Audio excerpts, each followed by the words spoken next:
First of all, thank you, Emily, for being here with us and for being the best intern I ever had, and also for advocating so effectively for Israel and the Jewish people. And yes, she deserves a round of applause.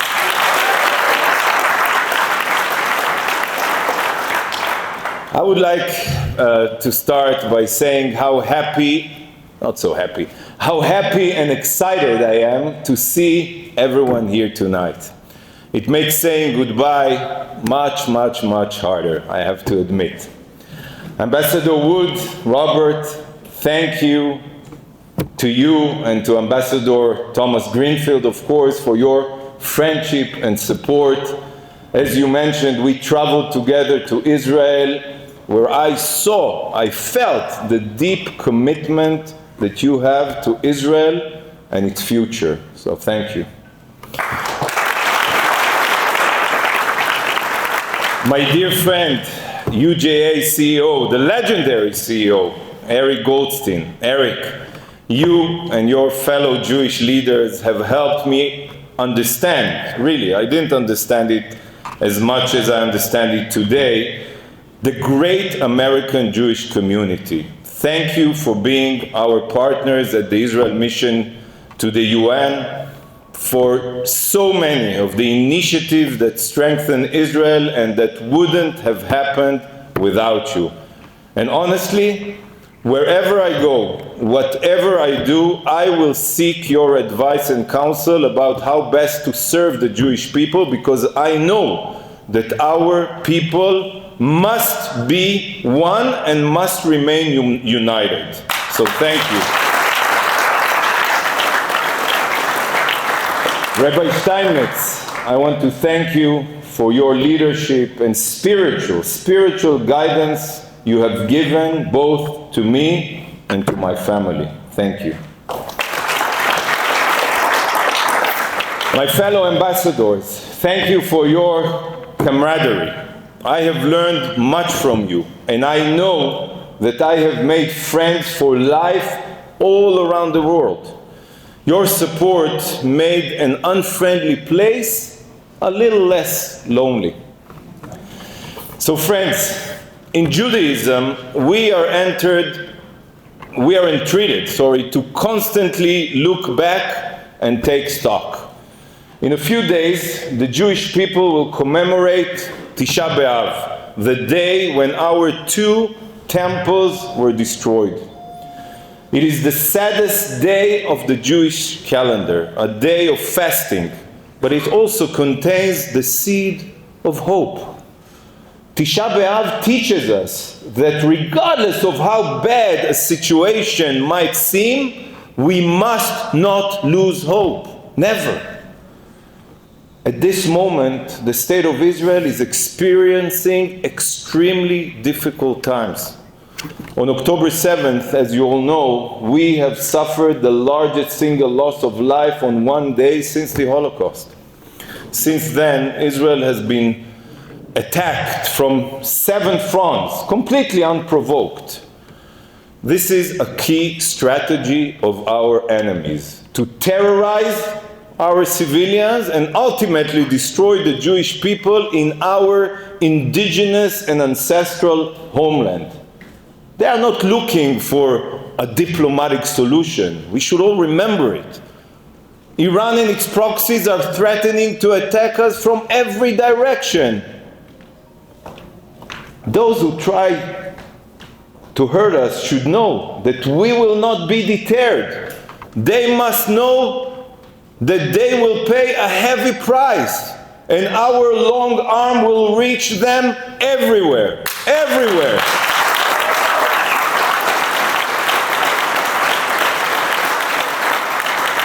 Even today, as Iran openly threatens to punish Israel, the UN is silent once again. Iran has understood this silence as giving it a green light to carry on its preparations to attack millions of Israelis, millions that are waiting right now.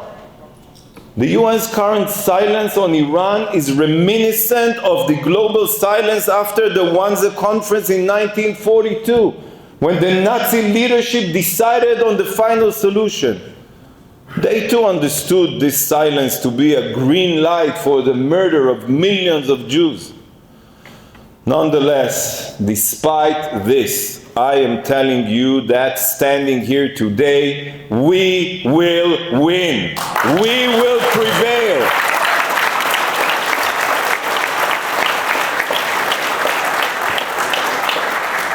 And how do I know this?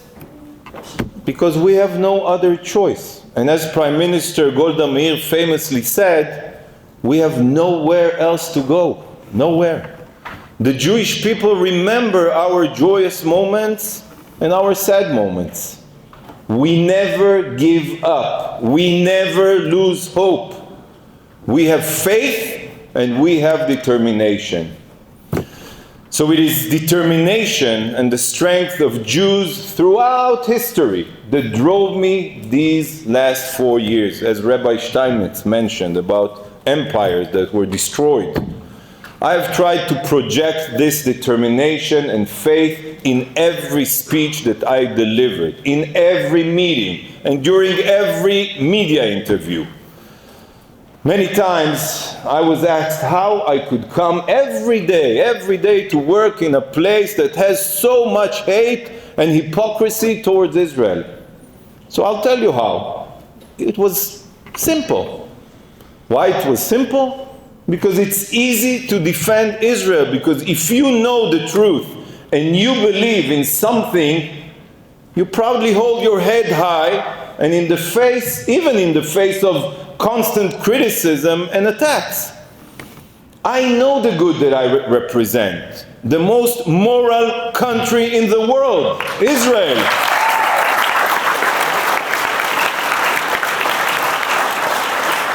This is why my message has always been to go on the offensive, precisely because I recognize clearly the hypocrisy of our haters and enemies and how they treat not only us, not only Jews and Israelis, but their own civilians, be it in Gaza or in Iran and any other country. We have nothing to apologize for, friends. It is a pure double standard. Friends, when I meet with delegations of teenagers or students, I am often asked, why did you want to become an ambassador? My answer is that for me, it's a dream come true. It was a childhood wish of a kid from the southern city of Ashkelon who dreamt of defending Israel on the international stage. This love of Israel and fierce sense of loyalty to defend the Jewish state was instilled in me when I heard my grandfather's horrifying stories from Auschwitz. My grandfather Chaim saw his first wife, Bracha, and 7 out of their 8 children brutally murdered in front of his eyes, by the Nazis, and he did everything after the Holocaust to come immediately to the land of Israel with my grandmother, Rachel, to build and strengthen the newly born state.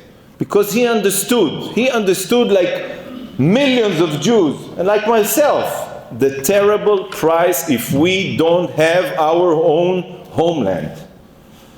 Since hearing my grandparents' stories, I have dreamt of fighting for the legitimacy of Israel on the world stage. Dear friends, even in my wildest dreams, I never imagined that my 4 years as Israel's ambassador to the United Nations and the United States would look like this. For my family and I, it was one of the most important experiences of our life. 4 years of seminal moments, from a global pandemic to the new peace accords to the horrors of October 7th and the multi-front war Israel is battling today. In these 4 years, I have formed clear positions regarding the UN's moral distortions and indifference, and I've realized that sometimes words alone are not enough. Actions are also required. I want to tell you a short story that tells you everything you need to know about the UN's approach towards Israel. At the beginning of my tenure, Israel achieved an amazing accomplishment, the Abraham Accords, an unprecedented peace agreement between Israel and 4 Arab countries. It happened 2 weeks after I arrived. During those historic days, I had my, as it's called here, courtesy call. My courtesy call with the UN Secretary General Antonio Guterres to mark the beginning of my term. It was COVID, he couldn't meet with me in person.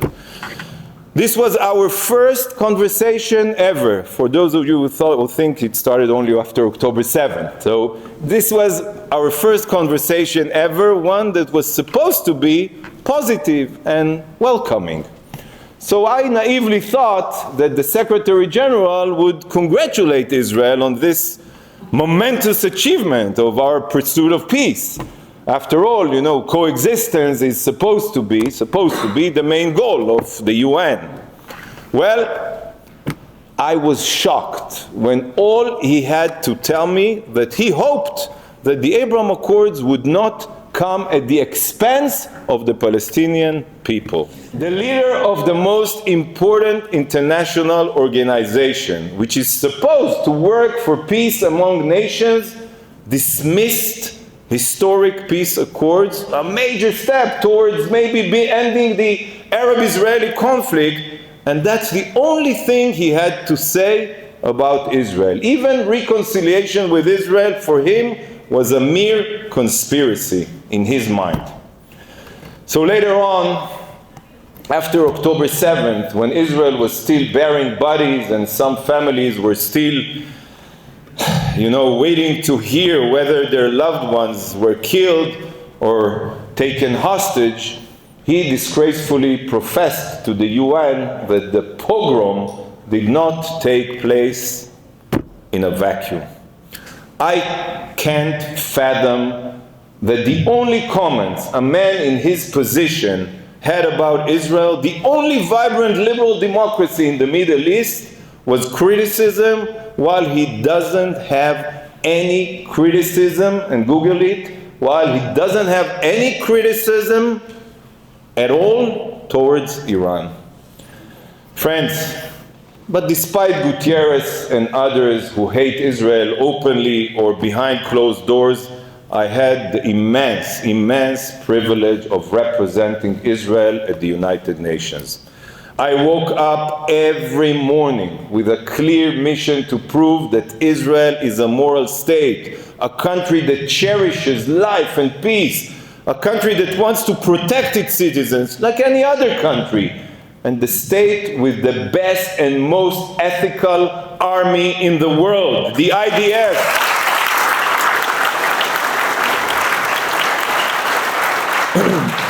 I did everything I could to raise awareness about the horrors of October 7th, about our hostages, the fallen and murdered, and the sexual violence, you saw it, against Israeli women. I did this in every way possible, and with all means at my disposal, yes. It was a way to raise awareness, to shock, to cry out for those who cannot. When you represent the one and only Jewish country against a bloc of 56 Muslim countries that work together and exert political pressure, yes, I was left with no other choice. I held up signs, heart-wrenching images, videos, we lit candles, smuggled in rocks, wore yellow stars, and tore and shredded documents. These actions, friends, were taken from a genuine desire to leave as much impact as possible and to change attitudes. And I know that they touched the hearts of many. I know it.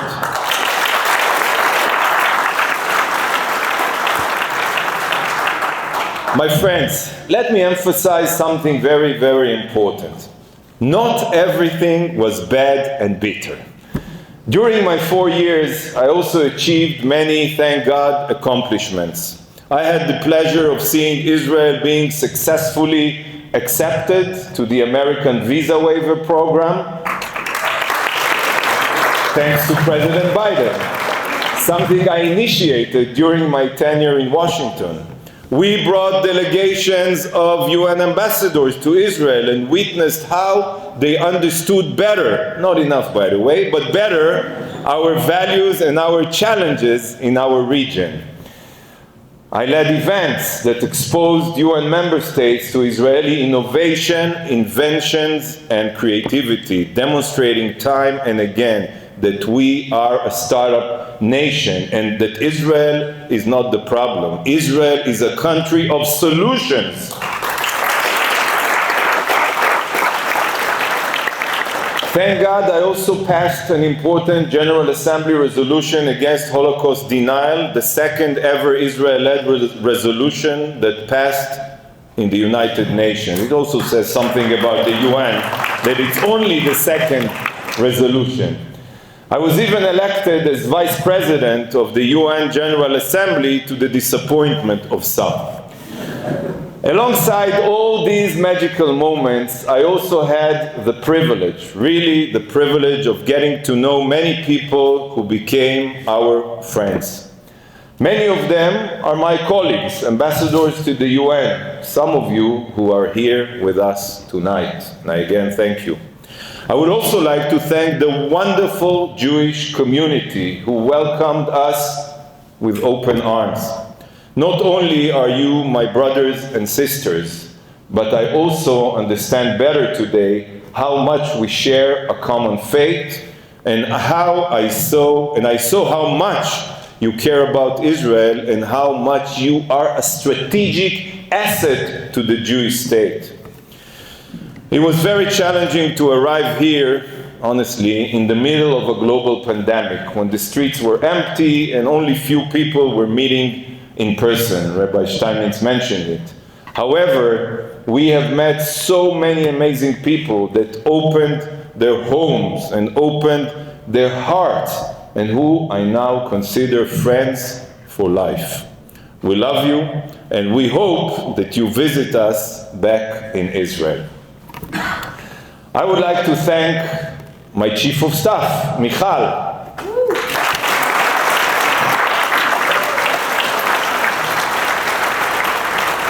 who came to New York with her family and served Israel with dedication and professionalism. And I thank all of my team who have worked with me over these past 4 years. I would like to acknowledge Efrat's contribution to this amazing event. Thank you, Efrat. My personal team and all of the diplomats and employees at the Israel mission to the UN, thank you for your dedication. Everything, dear friends, you see or hear me do wouldn't be possible without my loyal and tireless staff. They say that you are only as good as the people around you, and this is true with all the people I work with who help me. I thank all of the security guards who protected me wherever I had to travel. At all hours with dedication and sacrifice. By the way, Danny, I give them to you with pleasure. I'm a free man. And I also thank my professional driver, Robert. He's there. Lastly, I would like to thank my family, my 4 amazing children. Ohad, you saw him, who is already serving in the IDF.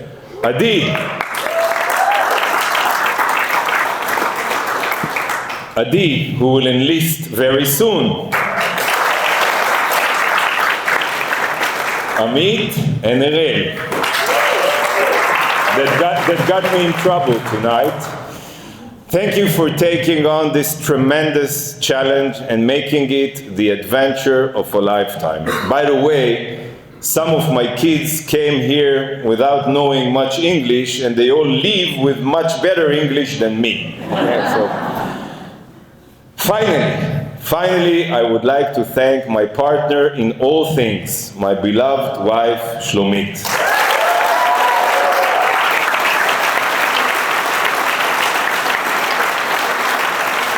Shlomi, you have been my sounding board, and I can always rely on you to give me great advice and criticism when necessary on anything I am working on.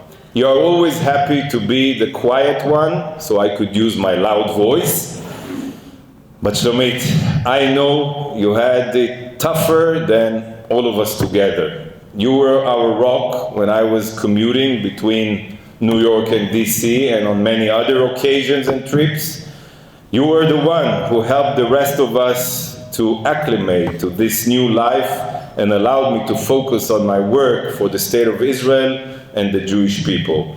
No one deserves more gratitude. Don't speak with her now. No one deserves more gratitude from me and more applause from everyone than Shlomit. Thank you from the bottom of my heart. Please join me.